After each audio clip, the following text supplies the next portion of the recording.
హరే కృష్ణ. అన్నిటికంటే పెద్ద దానం ఏంటి చెప్పండి ఒకసారి? అన్నదానమా? వస్త్రదానమా? ధనమా? ఏది? జలదానమా? ఏది అన్నిటికంటే పెద్ద దానం? ఇవన్నీ దానాలే. కానీ అన్నిటికంటే ప్రాముఖ్యత దానం ఏంటి? ఎలా తెలుసుకుంటారు? ఒక చిన్న కథ చెప్తాం మీకు. మీకు అర్థమయ్యేలా చెప్తా. ఒక చిన్న ఉదాహరణ చెప్పి మీ ప్రశ్న అడుగుతాం, మీరే జవాబు చెప్పాలి. మీరు కార్లో పోతున్నారు. మీరు కార్లో పోతుంటే బస్ స్టాండ్లో ఒక వ్యక్తి కూర్చొని ఉన్నాడు. మీకు ఎక్కడో చూసినట్టు అనిపిస్తుంది. అరే గుర్తుపట్టిండ్రు. ఎవరు? మా కాలేజీలో ఫ్రెండ్ నాకు. ఆయన పేరు రమేష్ అనుకోండి. అరే రమేష్ ఏంటి ఇక్కడ కూర్చున్నాడు? రమేష్ ఎవరు? చాలా ధనవంతుడు కొడుకు. మీ కాలేజ్ రోజులలో పాకెట్లు ఎప్పుడు ధనం నిండిపోయి ఉండేది. మీ మీద ఖర్చు పెట్టేటోడు, అందరి దోస్తుల మీద ఖర్చు పెట్టేటోడు, అందరికి బహుమతులు తెచ్చేటోడు, తాపించేటోడు, తినిపించేటోడు. అలాంటి రమేష్ పెద్ద ధనవంతుడు కొడుకు ఏంది ఇలా కూర్చొని ఉన్నాడు? బట్టలు ఏంటి ఇలా ఉన్నాయి? చాలా పాత బట్టలు ఉన్నాయి. చాలా చాలా వెయిట్ అంతా తగ్గిపోయాడు. చాలా పీనుగులా తయారైపోయాడు. కరెక్ట్ తినట్లేదా? ఏంటి ఇలా అయిపోయాడు అని చూసిండు మీరు రమేష్. ఇప్పుడు మీరు ఏం చేస్తారు? అలా చూసి నాకు ఎందుకు లేని వెళ్ళిపోతారా? లేకపోతే అక్కడ ఆగి తనకేమైనా సాయం చేయడానికి ప్రయత్నిస్తారా?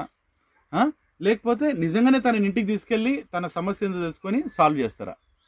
ఈ మూడిట్లో సరే. తమో గుణంలో ఉన్న వాళ్ళు వెళ్ళిపోతారు. మీరు తమో గుణం లేదనుకుందాం. సరే, మీరు ఏం సాయం చేస్తారు?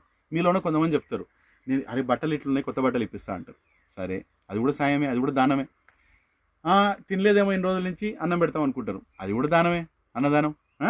లేదు, ఓ పని చేస్తాను, కొన్ని డబ్బులు ఇస్తాను, అది కూడా మంచిదే. ధనం ఇచ్చింది, అది కూడా దానమే. ఇంకోటి లేదు, ఉద్యోగం ఇప్పిస్తాం, అది కూడా మంచిదే. వృత్తి కలిగించిండ్రు ఉద్యోగంలో. మరి కానీ ఇప్పుడు సమస్య ఏంటంటే, అంత బతికిన వాడు ఆ బట్టలు ఎన్ని రోజులు ఉంచుకుంటాడు? ఆ పెట్టిన తిండి ఎన్ని రోజులు నవ్వులుకొని బతికేస్తాడు? ఆ ఇచ్చిన ధనం ఎన్ని రోజుల్లో వాడేస్తాడు? మీరు ఇచ్చిన ఉద్యోగం చేస్తాడో చేయడు ముందు. ఎందుకంటే అలా బ్రతకలే కదా. మంచి ఇంట్లో బతికి వచ్చిన వాడు ఉద్యోగం చేస్తాడు.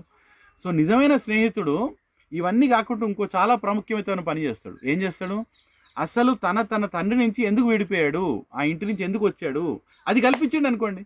తన తండ్రిని కల్పించిండు అనుకో, అన్ని సమస్యలు వెళ్ళిపోయినట్టే కదా.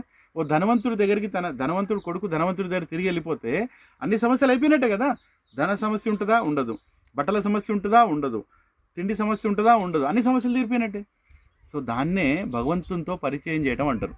అంటే మనం అన్నదానం చేయటం మంచిదే, వస్త్రదానం చేయటం మంచిదే, ధనం దానం చేయటం మంచిదే. కానీ అన్నిటికంటే పెద్ద దానం ఏంటంటే భక్తిని ఇవ్వటం, జ్ఞానం ఇవ్వటం, భగవంతుణ్ణి మనకు ఆ సంబంధాన్ని మళ్ళీ తిరిగి ఏర్పరచడం, ఆత్మని పరమాత్మతో కలపటం. అది నిజమైన దానం. అది శాస్త్రదానం. అంటే జ్ఞానాన్ని ఇచ్చే దానం. అది చాలా ముఖ్యమైనది. ఆ దానం చేయండి, అది కూడా చేయండి, ఇవన్నీ చేయండి. కానీ ఆ దానం కూడా చేయండి. అందరూ భగవద్గీతలు ఇవ్వండి.